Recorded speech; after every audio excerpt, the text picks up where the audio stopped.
Hey everyone, I want to talk about something important today because it's time to get back to our roots around free expression on Facebook and Instagram. I started building social media to give people a voice.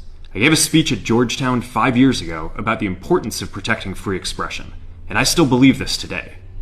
But a lot has happened over the last several years. There's been widespread debate about potential harms from online content. Governments and legacy media have pushed to censor more and more. A lot of this is clearly political, but there's also a lot of legitimately bad stuff out there. Drugs, terrorism, child exploitation. These are things that we take very seriously, and I want to make sure that we handle responsibly. So we built a lot of complex systems to moderate content. But the problem with complex systems is they make mistakes. Even if they accidentally censor just 1% of posts, that's millions of people. And we've reached a point where it's just too many mistakes and too much censorship. The recent elections also feel like a cultural tipping point towards once again prioritizing speech. So we're going to get back to our roots and focus on reducing mistakes, simplifying our policies, and restoring free expression on our platforms. More specifically, here's what we're going to do. First, we're going to get rid of fact checkers and replace them with community notes similar to X, starting in the US. After Trump first got elected in 2016, the legacy media wrote non-stop about how misinformation was a threat to democracy. We tried in good faith to address those concerns without becoming the arbiters of truth. But the fact checkers have just been too politically biased and have destroyed more trust than they've created, especially in the US. So over the next couple of months, we're going to phase in a more comprehensive community notes system.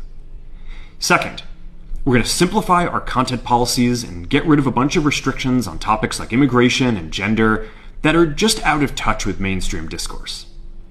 What started as a movement to be more inclusive has increasingly been used to shut down opinions and shut out people with different ideas, and it's gone too far.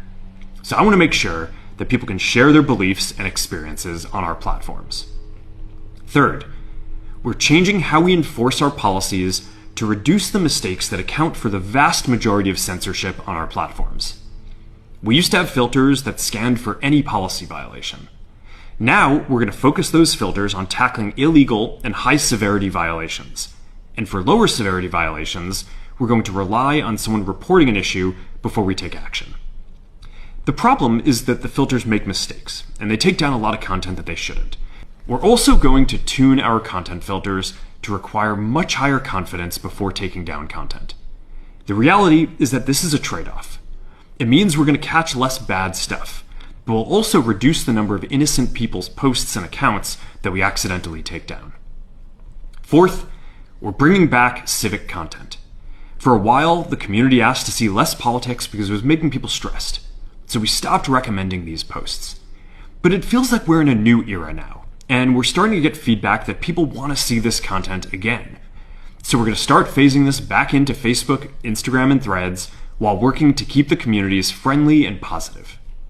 Fifth, we're going to move our trust and safety and content moderation teams out of California, and our US-based content review is going to be based in Texas. As we work to promote free expression, I think that it will help us build trust to do this work in places where there is less concern about the bias of our teams. Finally, we're going to work with President Trump to push back on governments around the world that are going after American companies and pushing to censor more. The US has the strongest constitutional protections for free expression in the world. Europe has an ever-increasing number of laws institutionalizing censorship and making it difficult to build anything innovative there. Latin American countries have secret courts that can order companies to quietly take things down. China has censored our apps from even working in the country. The only way that we can push back on this global trend is with the support of the US government. And that's why it's been so difficult over the past 4 years when even the US government has pushed for censorship. By going after us and other American companies, it has emboldened other governments to go even further. But now we have the opportunity to restore free expression, and I am excited to take it. It'll take time to get this right, and these are complex systems. They're never going to be perfect. There's also a lot of illegal stuff that we still need to work very hard to remove. But the bottom line is that after years of having our content moderation work focus primarily on removing content, it is time to focus on reducing mistakes, simplifying our systems, and getting back to our roots about giving people voice. I'm looking forward to this next chapter. Stay good out there, and more to come soon.